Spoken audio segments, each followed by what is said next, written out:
Hi, and welcome to Series 4 of the Australia Academy Dern History Revision podcast. This series is going to focus on the superpower relations, i.e. the Cold War. As always, if you've not listened to any of these podcasts before, these are aimed to be between 5 and 10 minutes long, just to give you a little bit of a taste, a little bit of an injection of what's going on in each particular topic. It's not supposed to replace any other revision, your books, any timelines, cue cards, anything like that you've made before. This is just an extra little bonus to give you that little bit of information. If you haven't checked out the other podcasts that we've got available, Series 1 focuses on medicine through time and the Western Front. Series 2 focuses on Weimar and Nazi Germany. And Series 3 focuses on early Elizabethan England. Okay, Cold War, let's get started.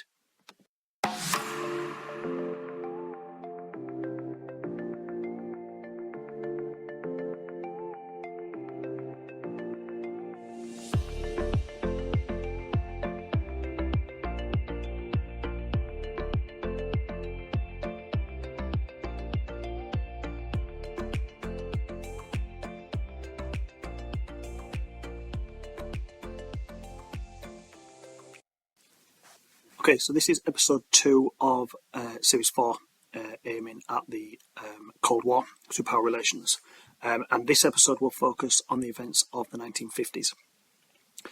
First thing to talk about is the Korean War. Now, Korean War is not majorly significant of an event to really mention, but it is worth mentioning for 3 reasons. The first reason is because this is the first time that America and the Soviet Union actually go into conflict with each other. Now, it's not a direct war, they're not actually fighting each other, but the USSR is supporting North Korea, the USA is supporting South Korea, and so we have that indirect fighting where both sides are trying to show already that their ideology, whether it be communism or capitalism, is top dog at this time. The second reason why it's important is because this is the war that gets Dwight Eisenhower elected, essentially. Okay, there's lots of other things that are going on. He actually turns out to be quite a popular candidate and popular president.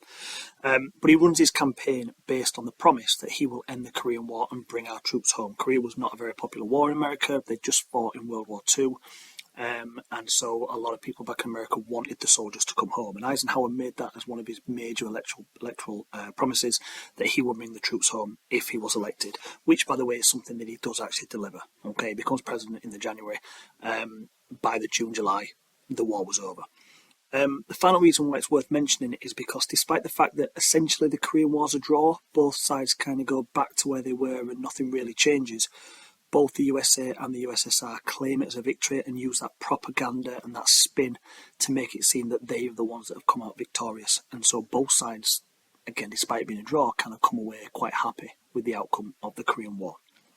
Now, I mentioned in episode 1, those of you who have listened to episode 1 of this series, in the 1950s we see the creation of an organisation known as the Warsaw Pact. Now, this was created by the Soviet Union in 1955, and the whole point of this Warsaw Pact was to unite all the communist nations, so the Eastern Bloc, into one organisation. And it was to provide a counter to the potential threat, as they saw it, from the organisation known as NATO, which, again, I mentioned in episode 1. Then we get the big event of the 1950s. This is the big thing, okay? And this is the Hungarian Uprising of 1956.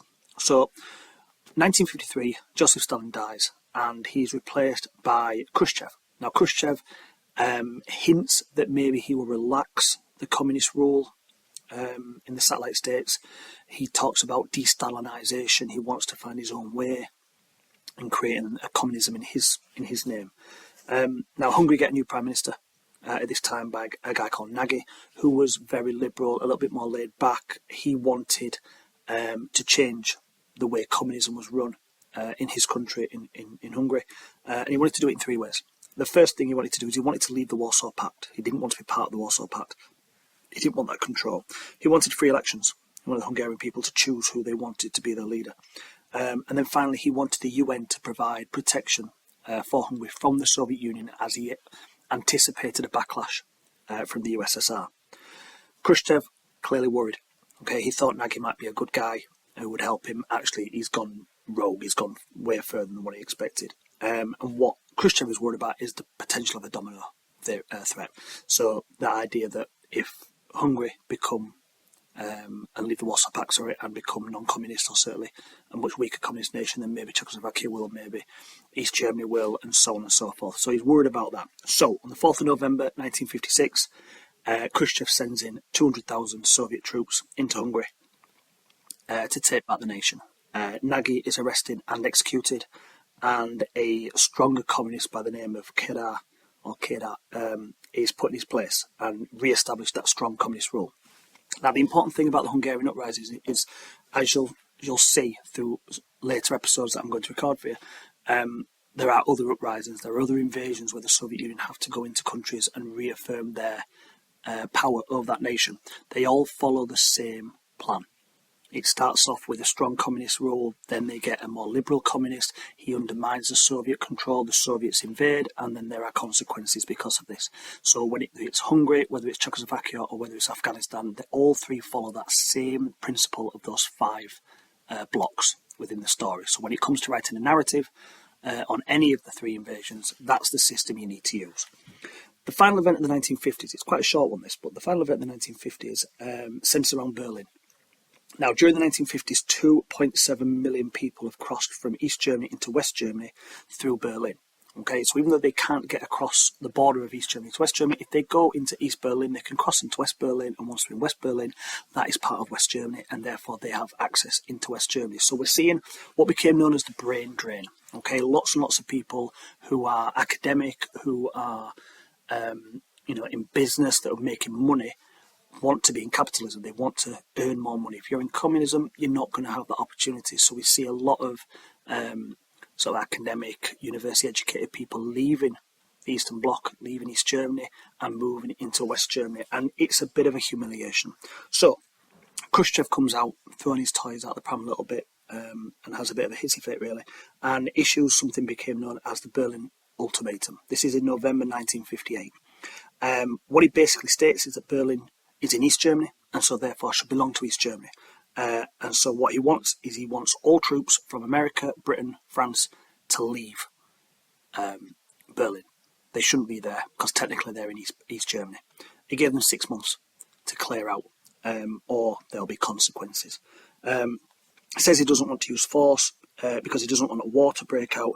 So what we see a series of summits where both sides tried to negotiate a way around this so that both sides are happy.